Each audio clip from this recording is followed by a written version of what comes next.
우리가 지난주까지는 사도행전 말씀을 나누고요. 오늘은 이제 잠시 요한일서로 오게 되었습니다. 오늘 제목은 이제 서로 사랑하라. 굉장히 익숙한 그런 제목인데요. 요한일서 말씀을 통하여서 하나님의 사랑과 은혜가 우리 가운데 넘치기를 축복합니다. 먼저 옆 사람에게 한번 인사하겠습니다. 참 잘 오셨습니다.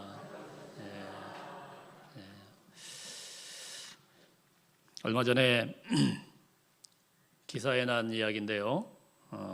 이미 수백억 대의 그 자산을 가진 서울의 한 분이 남편이 돌아가시면서 자녀들에게 공평하게 한 100억 정도씩 나눠서 부동산을 줬다고 그래요. 참 대단하죠. 100억씩 톡톡톡 삼형제를 줬는데 이제 할머니 혼자만 살아 계시고 남편은 돌아가셨고 이제 할머니가 90대 노모가 되셨는데 문제는 뭐냐면은 이 삼형제가 다툰 거죠. 근데 이 노모가 돌아가실 때가 되니까 어머님이 돌아가실 때가 되니까 어머님이 아무래도 형제들 중에는 뭐 자기 재산이니까 그래 다 나눠줘도 어머님에게도 뭐 부동산이 몇 채가 있었나 봐요. 자기들 형제들 중에서 그래도 막내가 좀 굉장히 좀 수월하고 좋았나 봐요. 막내에게 조금 더 자기가 돌아가시면은 나눠주려고 했는데 이 두 위의 형들이 와가지고 엄마한테 내놔라 안 내놔라 이렇게 싸우다가 결국은 그 엄마의 이 90대 노모의 입에다가 억지로 양말을 집어넣고 얼굴을 누르고 폭행을 해서 숨지게 했다라는 거죠. 저는 이걸 보면 너무 황당하기도 하고 끔찍하기도 하고 100억씩이나 가졌는데 어떻게 저렇게 사람이 저럴 수가 있을까 싶기도 하지만 참 우리는 이런 참 말도 안 되는 이야기들을 가끔씩 이렇게 접할 때마다 참 서글픈 생각이 많이 들어요. 이게 왜 이렇게 부모 자식 간의 사랑이 세상에서 가장 애틋하고 가장 또 아름다워야 되는 것이 부모 자식 간의 사랑이고 정 아니겠습니까? 근데 어떻게 이렇게 비정상적이고 폐륜적인 행동을 하게 될까? 그 원인을 보니까 이 사랑이 요즘에는 사랑이고 뭐고 간에 돈으로 다 이것을 매수하고 살 수 있다라는 아주 악독한 생각들이 지배를 하다 보니까 좀 곰곰이 생각하려면 참 요즘에 참다운 사랑, 성경이 말하는 또 우리가 그래도 정상 범위에서 이야기하는 사랑을 찾기도 쉽지 않고 정상이 또 비정상처럼 되어버리는 그런 모습을 보면서 다시 한번 이 사랑에 대해서 묵상을 하면서 한번 나눠보겠다 이런 생각을 가지고 오늘 말씀을 나눕니다. 근데 참 아이러니한 거는요. 요즘처럼 사랑에 대해서 드러내놓고 이야기하는 때도 없는 것 같아요. 제가 그래서 AI한테 물어봤습니다. 사랑을 잘 표현하는 나라, 사랑 고백을 잘 표현하는 나라. 그래도 대한민국이 딱 떠요. 우리나라에서 검색해서는 저는 또 어디 다른 나라가 나올 줄 알았더니 대한민국. 요즘 굉장히 솔직하대요. 사랑하냐 안 하냐 이런 것을 그냥 대놓고 말로 고백을 한다는 건데 사실 저희가 데이트할 때는 좀 정서가 좀 많이 다른 것 같아요. 몰래 뒤에서 몰래 하던 그런 시대는 이제 좀 달라졌구나. 그냥 드러내놓고 부모님한테도 이야기하고 다 뭐 그렇게 하는 것 같아요. 뭐 좋으면 뭐 길거리에서라도 뭐 적극적으로 뭐 뽀뽀를 하고 뭐 보든 말든 그냥 사랑한다고 표현하고 안아주고 우린 뭐 이제는 흔하게 보는 거 아니겠습니까?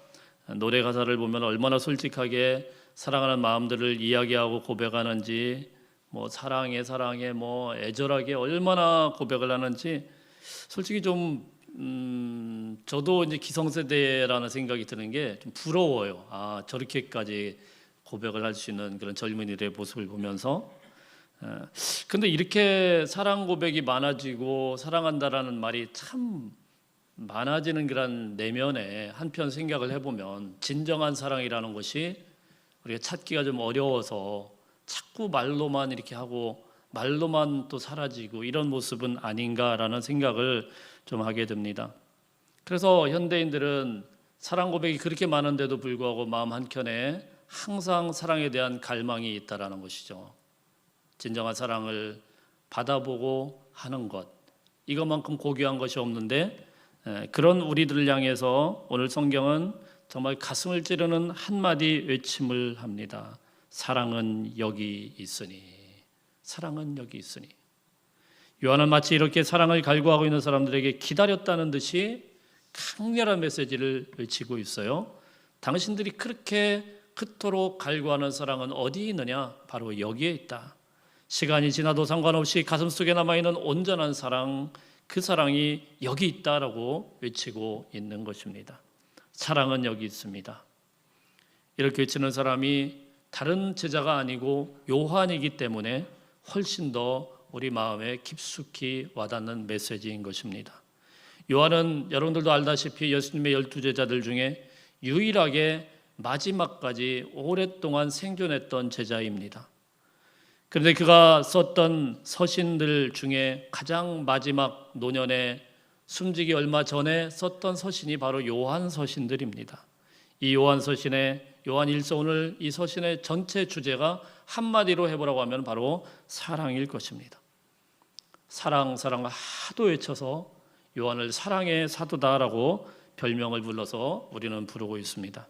그런데 그는 어떤 사람이었습니까? 그는 뱃사람이었습니다. 어부였습니다. 성격이 너무 급하고 다혈질적인 사람이었습니다. 그래서 그의 별명이, 주님께서 붙여준 별명이 무엇이냐면은 우레의 아들이에요. 우레의 아들. 우리나라 말로 하면 천둥이. 천둥 같았어요. 천둥. 뭐 지나가면 우르릉 쾅쾅 해가지고 뭐 쌈박질하고 난리치고, 이게 요한이었어요. 그런 요한이 예수님의 제자로 부르심을 받고 3년 동안 예수님의 뒤를 그림자처럼 따라다니게 되었고요. 참 사랑의 예수님, 사랑의 본체이신 주님을 만나고 그는 변화되었습니다. 그는 오늘 본문에서 사랑은 여기 있으니, 사랑은 여기 있으니. 왜 사도 요한이 이렇게 사랑을 외치게 되었을까요? 첫 번째, 우리가 오늘 말씀을 통하여서 한 가지 기억해야 되는 것은 사랑하지 않는 자는 결코 하나님을 만날 수 없다라는 것입니다.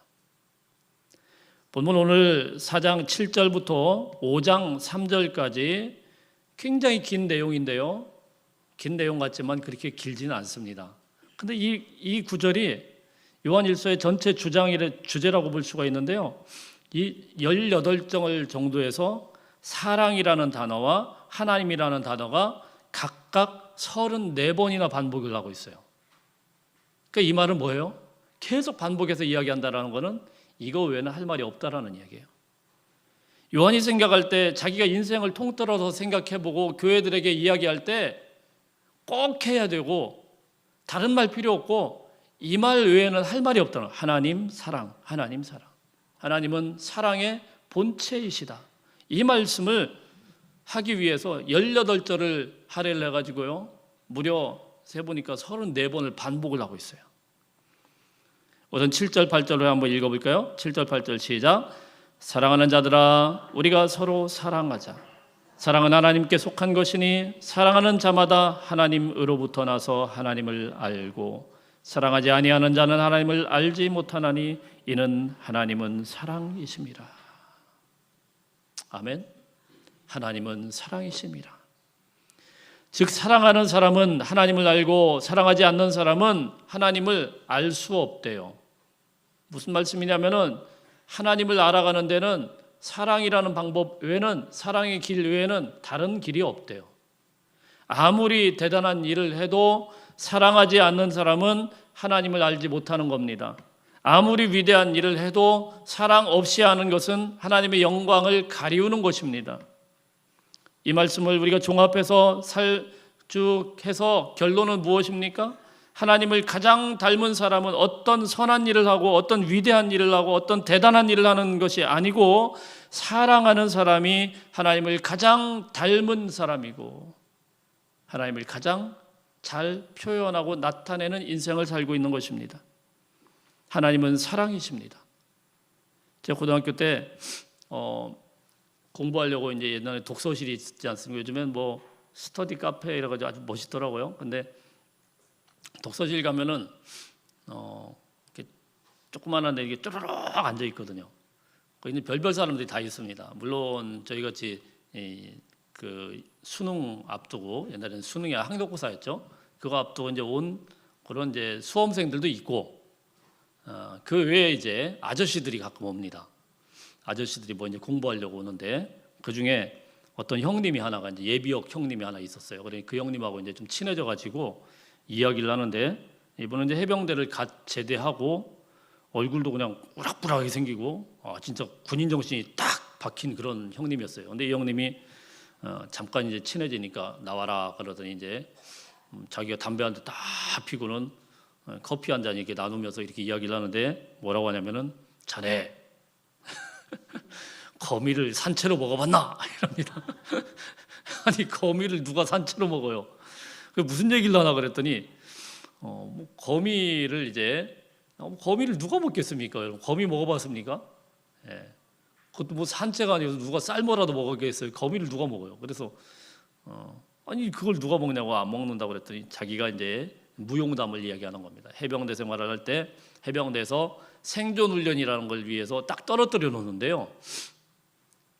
떨어뜨려 놓고 아무도 없는 뭐 깊은 산 같은 데 이렇게 툭 떨어놓고 나침반만 하나 준대요. 그리고 찾아오라고 좌표만 딱 찍어주고.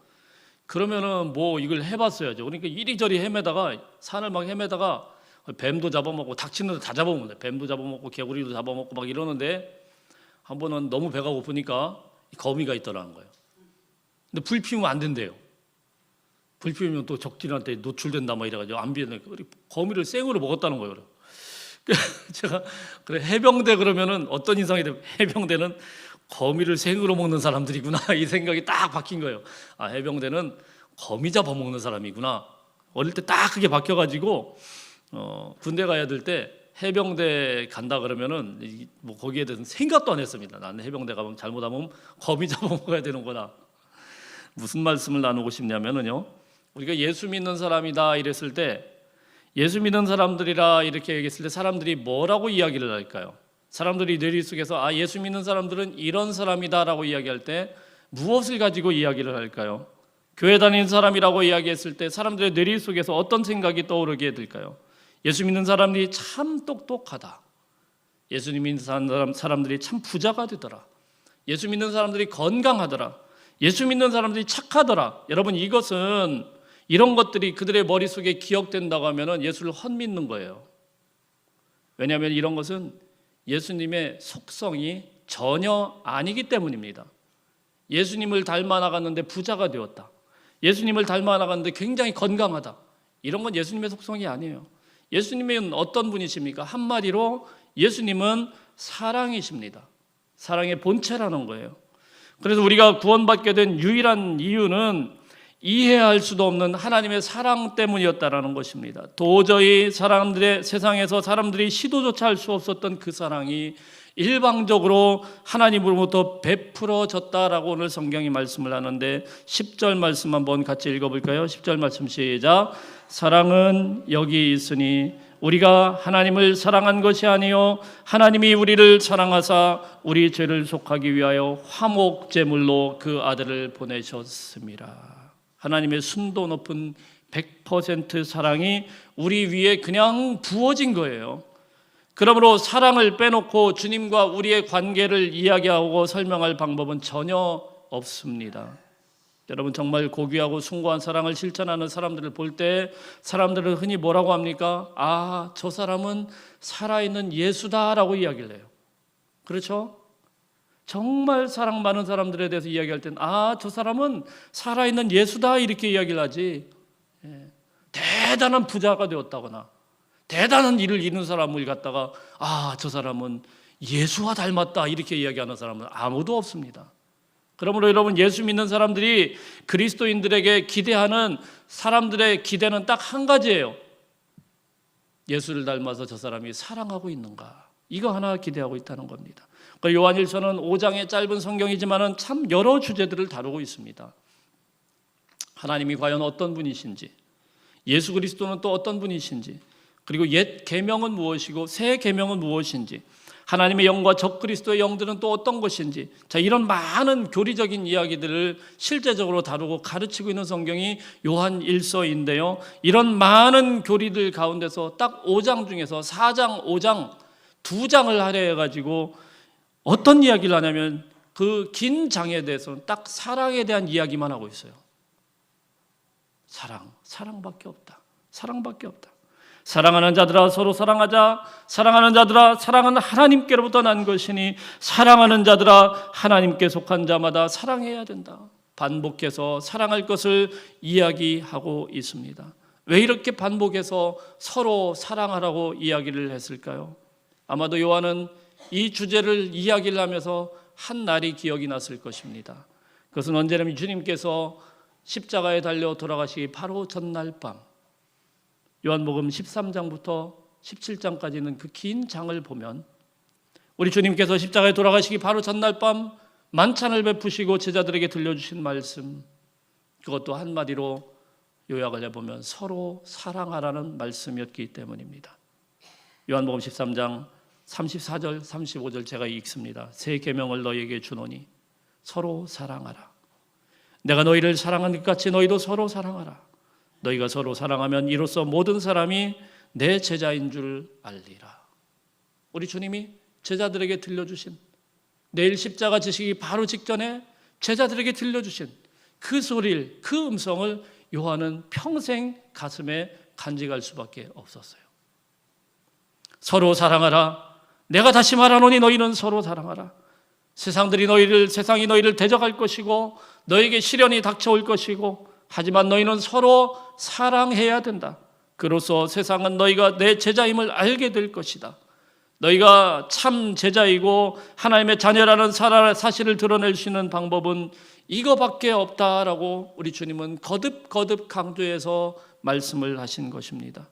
요한복음 13장부터 17장까지 한번 자세히 한번 읽어보십시오.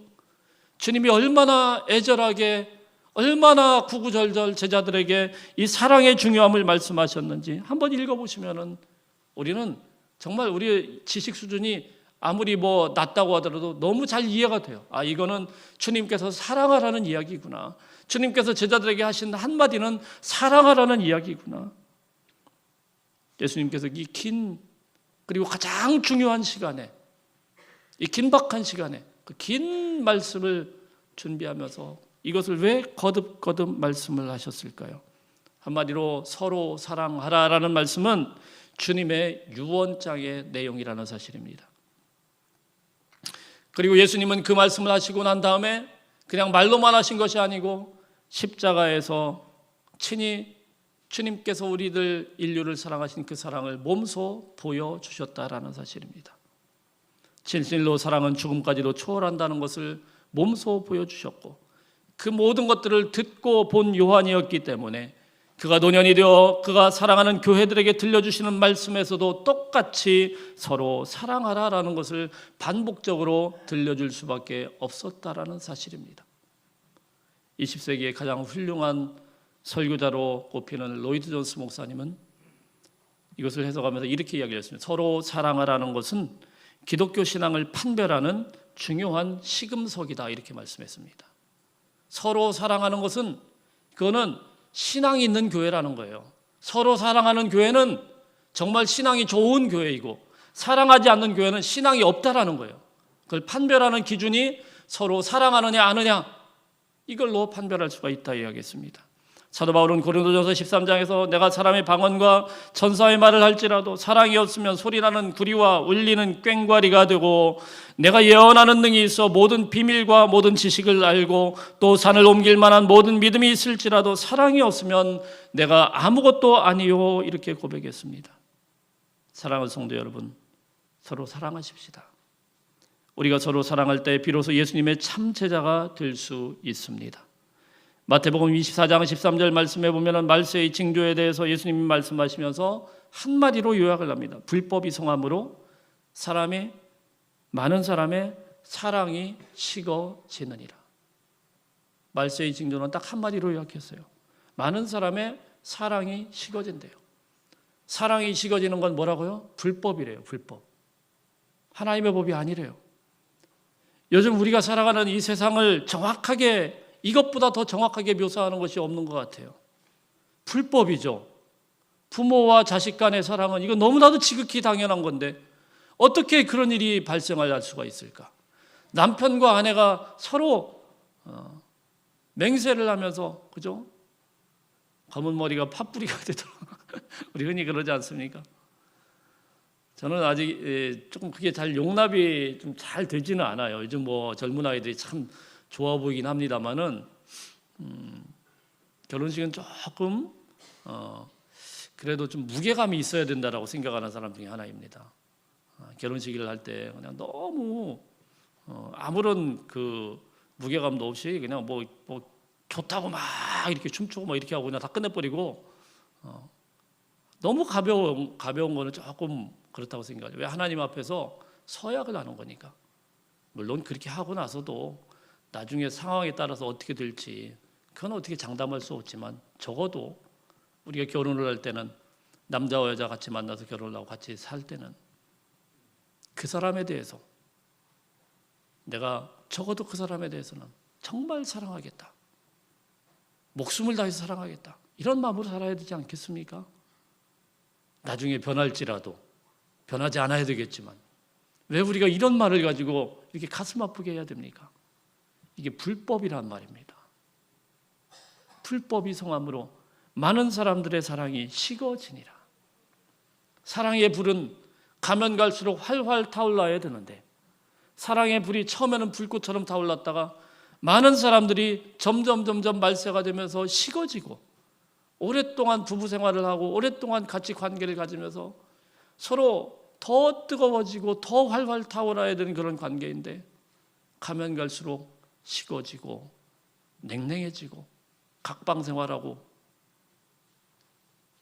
내가 너를 안 만났어야 되는데 괜히 너를 그때 만나가지고 그때 왜 괜히 눈이 그냥 딱 뒤집혀가지고 막 이런 후회나 이야기를 하고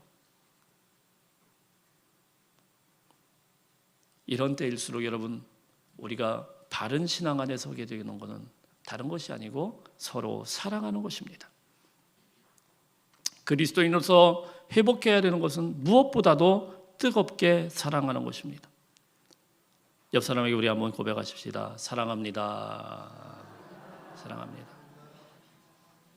온 마음을 당해서 사랑하는 것, 이것이 하나님이 우리에게 주신 계명이고 사명이고 법이라는 사실입니다. 그렇다고 하면 우리가 어떻게 하는 것이 서로 사랑하는 것일까요? 성경이 여러 곳에서 사랑을 이야기하고 있지만은 사랑이 무엇인지에 대해서 구체적으로 가장 잘 묘사한 곳은 우리가 너무 잘 알고 있는 고린도전서 13장이라고 할 수가 있습니다. 노래도 나와 있고 너무나도 뭐 잘 알려져 있기 때문에 우리 다 알 거예요. 사랑은 언제나 오래 참고 사랑은 온유하며 사랑은 자랑하지 아니하며. 그러므로 여러분 우리가 서로 사랑하자라는 이 말씀 속에 이런 것들이 같이 드러나는 것이 사랑입니다. 사랑은 감정적으로만 하는 것이 아니다라는 거예요. 우리는 자랑하지 말아야 되고 쉽게 성을 내어서는 안 되고 악한 것을 생각해서는 안 되고 다른 이의 불행을 기뻐하지 말아야 하고 모든 것을 바라고 다른 사람에게 최선의 상황이 일어나기를 진심으로 바라는 것, 이게 사랑이라는 것입니다. 여러분 이 사랑을 제대로 실천하고 살고 있습니까? 왜 아무도 아멘을 안 하십니까? 제대로 하고 있는지 안 하고 있는지는 금방 판가름 나요. 어떻게 판가름 나냐? 이 말씀을 대입해 보면 됩니다. 사랑은 오래 참고 여기다가 자기 이름을 넣어 놓습니다. 의순이는 오래 참고. 한번 해보세요. 옆 사람에게 여러분의 이름을 넣으면서 사랑은 온유하며 사랑은 시기하지 아니하며. 자기 이름을 넣어 한번 옆 사람 이름을 넣어서 한번 해줘 보세요. 두옥이는 시기하지 아니하며. 이런 식으로 한번 해보세요. 어떤 거, 뭐 이럴 때나 우리 장로님들 이름을 막 불러보죠. 어때요? 아주 잘 어울립니까? 아멘이죠? 아멘 정도가 보다 이거 아무것도 안 나오면 이거 참 곤란하잖아요. 아니 이 많은 말씀이 있는데 성내지 않는다고 하는데 얼마나 좋습니까? 상다리는 성내지 않냐. 죄송합니다. 모든 것을 참으며 모든 것을 믿으며 모든 것을 바라며 모든 것을 견디느니라. 정말 부끄러움이 우리 고개를 절로 숙이게 만드는 말씀 아니겠습니까? 15가지가 쭉 나와 있는데 그래도요, 이 중에서 한두 가지 정도는 어울리는 게 있어야지 이 모든 게 하나도 안 어울린다. 이거 회개해야 돼요, 여러분. 회개해야 되는 거예요. 나는 사랑이 아예 없는 사람이구나. 하나님 앞에 정말 회개해야 돼요. 그렇게 하나님을 이렇게 오랫동안 믿었는데 이게 전혀 안 어울린다. 하나도. 정말 하나님 앞에 땅을 치고 회개해서 내 성격을 뜯어 고쳐야 되는 거예요. 근데 여러분, 이걸 가만히 생각해 보면 우리가 이 15가지를 다 지킨다라는 건 사실 불가능하죠. 근데 곰곰이 생각해 보면 어느 정도는 이게 사랑이라는 것을 이해를 하는 상황이 있더라고요. 가만히 생각해 보니까요, 그래서 이게 사랑이구나라는 것을 이해를 할 수 있어요. 아무리 지키기 어려운 사랑이라고 할지라도 정말 우리가 좋아하는 사람에게는 어느 정도 이것이 맞아떨어져요. 여러분 보세요. 예를 들어서 내가 진짜 마음에 드는 여인이 있어요. 제가 남자니까. 여인이 있어서 뒷공문이 절절절절 쫓아다니면서 데이트하자고 막 이렇게 가리는데, 그 남자는 뭐를 감수해야 되냐면은 참아야 돼요. 안 참고 성질 다 부렸다가는 만나줍니까 안 만나줍니까? 큰일 납니다. 그 여자가 뭔 짓을 하더라도 그냥 사랑하니까 참는 거예요. 안 그렇습니까? 그러니까 이제 참아주니까, 그래서 아이고 이쁘구나, 그래도 아이고 그래, 그래 쟤만한 애가 없지, 이러니까 결혼했죠. 안 그렇습니까? 아무리 화가 나더라도 사랑하는 사람 앞에서는 함부로 화내지 않습니다. 사랑하는 사람을 위해서는 오래 참는 게 되더라고요. 실천이 돼요. 정말 사랑하는 자녀에 대해서 부모는요, 오래 참는 거예요. 기다려줍니다. 얘가 완전히 그냥 개망난이고 난리를 쳐도 부모는 그걸 견뎌주는 거예요. 자기의 유익을 구하지 않고 자식의 유익을 구하는 거예요. 그게 부모 아니겠습니까? 그래도 우리가 이 모든 것들을 다 지킬 수는 없지만 정말 사랑하는 사람에 대해서는 이 말씀도 어느 정도는 가능하더라는 겁니다. 근데 오늘 본문에서는 무슨 말씀이 우리에게 주목이 되냐면은 서로라는 말이에요. 서로 알렐루스라는 말인데, 서로라는 거는 두 가지의 의미를 갖고 있습니다. 일방적인 사랑이 아니에요. 우리 주님은요, 우리에게 하나님이 보여주신 일방적인 사랑을 요구하시는 게 아니에요. 그거는 사람들이 할 수가 없어요. 아무리 위대한 사람도 아무 조건 없이 일방적으로 사랑을 흘러낸다, 그거는 보통 내공 가지고는 되지도 않고 그런 사람이 있을 수가 없어요. 안 됩니다. 그 마음속 깊은 데서부터 일방적으로 그게 사랑의 본체로 막 흘러나가는 건 예수님이 나가는 건 거지 우리는 불가능해요. 그래서 우리 주님은 뭐라고 했냐면은 서로라는 걸 붙여놓은 거예요. 서로 사랑하라. 서로라는 거 뭐, 인간들은요 서로 사랑할 수밖에 없는 존재예요. 그래서 인간들이 서로 주고받는 사랑을 요구하는 거예요. 네가 사랑해주고 서로 주고받고, 그건 뭐 가능하지 않겠습니까? 내가 받으면 또 주고. 지극히 인간적인 권면입니다. 두 번째로 이 서로라는 말은 또 한 가지 중요한 의미가 하나 있는데요, 마음에 드는 사람, 내 자녀들, 내 부모들, 내가 사랑하는 가족들, 이 사람들을 내게 해당되는 게 아니에요. 거기는 서로가 아닙니다. 내가 자식을 사랑하는데 자식한테 대가를 요구하면서 내가 이만큼 사랑했으니 너 이만큼 안 해, 뭐 이러는 사람이 있어요? 아니에요. 그건 서로 아니에요. 그거 이야기하는 게 아닙니다. 이 서로라는 말은 공동체 안에 주어진 거예요. 자녀들은 지금 말하자면 우리 같이 신앙생활하는 사람에게, 거기에는 여러분 이 공동체 안에는 마음에 드는 사람만 있을까요? 마음에 들지 않는 사람도 있을까요? 솔직히 말씀해 보세요. 여기서 마음에 드는 사람만 있어요? 마음에 안 드는 사람도 있어요? 말하기는 싫죠. 그죠? 초대교회는 어땠을까요? 똑같아요. 거기서도 마음에 드는 사람도 있고 마음에 안 드는 사람도 있죠. 아주 밉상인 사람들이 있죠. 보면은 자꾸 뭘 그렇게 밉상으로 하는 사람들이, 자꾸 눈에 거슬리는 사람들이 있고 귀에 거슬리는 사람들이 있죠. 그런데 예수님은 뭐라고 했습니까? 그 제자들끼리는 어떨까요? 제자들끼리도 마찬가지예요. 그 12명밖에 안 되는데 아주 밉상이 있거든요. 그 밉상 중에 하나가 요한이었거든요. 엄마 치맛바람 해가지고 그냥 막 하나님, 주님이 나라에 있을 때는 우편에 있습니까? 왼편에 있습니까? 이런 짓 했던 게 요한이거든요. 근데 그런 제자들에게 우리 주님이 뭐라고 해요? 서로 사랑해라. 미워하는 사람이 있고 마음이 어려운 사람이 있다고 할지라도 서로 사랑하라. 사랑하는 자들아 서로 사랑하라. 가난한 자나 부자나 약한 자나 강한 자나 똑똑한 자나 바보나 차별 없이 서로 사랑해야 된다는 것입니다. 왜냐하면 예수님께서 보여주신 사랑이기 때문입니다. 그러면 여러분, 우리가 마음에 드는 사람만 사랑하는 것이 아니에요. 마음에 안 드는 사람도 사랑해야 되는 거예요. 그래서 산상수훈 말씀에서 주님이 뭐라고 말씀합니까?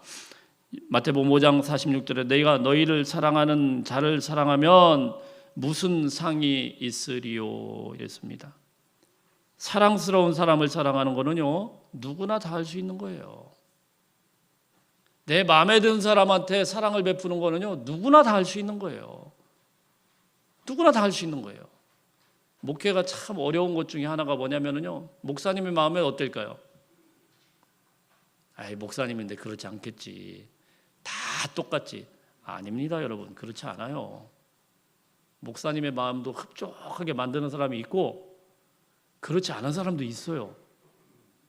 그런데 어떻게 해야 돼요? 말씀이 그러니까 사랑으로 보듬어야 되는 거예요. 어떻게 다 마음에 들겠습니까? 여러분은 또 목사가 어때요? 목사가 다 마음에 드나요? 지금 막 고개를 살살 흔드는 분이 몇 분 계신데 마음에 안 드시나 봐요. 그래도 어떻게 해요? 그래, 사랑하라고 하니까 사랑으로 품어주는 거예요. 우리가 한 믿음을 가지고 한 신앙을 가지고 같은 공동체로 살아가게 될 때는 우리가 한 가지 꼭 기억해야 되는 것은 서로 사랑하는 것입니다. 서로 사랑하라. 비록 마음에 들지 않아도 교회는 나오지 않고 속만 썩이고 싸우려고 덤비든 그래 네 남편이라려고 할지라도 말을 징그럽게 안 들어먹는 그 네 자식이라고 할지라도 서로 사랑하라. 더 나아가서 우리가 관심조차 가지지 않았던 우리 교회 주변 사람들을 서로 사랑하라라는, 사랑으로 품어주라는 명령인 것을 믿으시기를 바랍니다. 사랑하는 성도 여러분, 이렇게 서로 사랑합시다. 세 번째, 오늘 말씀에서 우리가 기억해야 되는 것은 이웃을 향하여서 하시는 말씀입니다. 이 사랑은 우리에게만 머무르는 것이 아니고 우리 주변에 있는 이웃들에게 퍼져 나가야 되는 것입니다. 그리고 로마 시대는요, 사랑이 급속도로 퍼져나가면서 로마가 바뀐 거예요. 로마에는 그런 사랑이 없어요. 여러분, 하나님의 사랑을 우리가 어떻게 체험할까요? 내가 기도 열심히 해서 하나님이 나를 사랑하시는구나 이렇게 깨닫게 됩니까? 내가 성경을 백독해서 하나님의 사랑을 알게 됩니까? 하나님의 사랑을 체험하기 위해서는 서로 사랑하는 것밖에 없습니다. 이웃을 사랑해야 되고 주변을 섬겨야 됩니다. 지난주에요, 저희 사택에 어떤 할머니가 똑똑똑똑 두들겨요. 누구신가 했더니 사택 바로 밑에 사시는 그 할머니가 3층을 올라오셨는데 이제 말씀을 나누다 보니까 저희 아버님하고 연세가 똑같더라고요. 그래서 이제 이제 하여튼 또 말씀을 나누는데 다른 게 아니고 이분이 이런 팜플렛을 하나 들고 오셨더라고요. 주문진 이쪽에 문화회관에서 전시회를 한대요. 본인 거가 아니고 그 이웃집 아저씨 거를 들고 왔어요. 거기 좀 꼭 가시라고 저보고 답답하셨나 봐요. 그래서 무슨 말씀인가 그랬더니 그러면서 왜 이걸 들고 왔는지를 자초지종을 말씀하시는데, 저희 교회에서 얼마 전에 추석 때 이렇게 쌀을 나눠드렸지 않습니까? 아마 그때 우리 장로님이 가신 것 같은데 그 목사님으로 알고 계시더라고요. 목사님이 가셨다고. 그래서 저도 간 적이 없고 우리 부목사님도 간 적이 없는데 아마 장로님이 가셨는 것 같은데 꼭 오시라고. 그래서 이제 그분이 얘기를 했다는 거예요. 가봤더니 꼭 오시라는 건 아니었는데 이 할머니가 이제 그걸 들고 오셨길래 제가 가야 될까요? 가보지 말아야 될까요? 고민도 안 하고 갔어요. 안 갈 수가 없죠. 맨날 마주쳐야 되는데 저희 아버님하고 연세가 똑같으신데 안녕하세요 이러는데 안 가면 또 그렇죠. 그래서 갔습니다. 가서 진짜 처음 뵙는 분이에요. 그분 뭐 여기 밑에 뭐 예쁘게 정원도 하신 분인데 이제 그렸다고 그림을 그렸죠. 저는 이제 그리면은 영 소질도 없고 그래서 인사도 하고 나누고 그랬는데 제가 곰곰이 생각을 해봤어요. 아, 이분들이 그 쌀 하나 나눠줬다고 또 이분들이 또 이렇게 초청도 하고 고마움을 표시하는구나. 다가가는 만큼 다가오는구나. 이게 서로 아니겠습니까? 우리가 서로 더 다가가면 그분들도 오게 될 거예요. 그래서 오늘 11절 말씀에 보면은 사랑하는 자들아 하나님이 우리를 이같이 사랑하셨은즉 우리도 서로 사랑하는 것이 마땅하니라. 마땅한 거예요. 마땅한 거. 오민이라는 말입니다. 이거는 그리스도인의 의무이고 법이다 이렇게 말씀하는 겁니다. 이같이 사랑하는 것이 마땅하니라. 해도 그만 안 해도 그만이 아니고 반드시 실천하고 명심해야 되는 계명이 바로 사랑인 것입니다. 사랑하는 성도 여러분, 사랑을 찾아볼 수 없는 시대에 우리가 살고 있습니다. 부부 간에도 부모 자녀 간에도 형제 간에도 이웃 간에도 연인 간에도 진정한 사랑을 찾아보기가 굉장히 드뭅니다. 그러나 이 사랑은 어디에 있습니까? 하나님의 사랑이 여기 있나니. 요한사도처럼 주님의 사랑을 마음에 되새기며 나를 구속하신 사랑을 오늘도 내 생활 속에서 체험하고 그 사랑을 이웃들에게 나눠줄 수 있는 사랑의 사람들 다 되시기를 주의 이름으로 축복합니다. 우리 기도하겠습니다.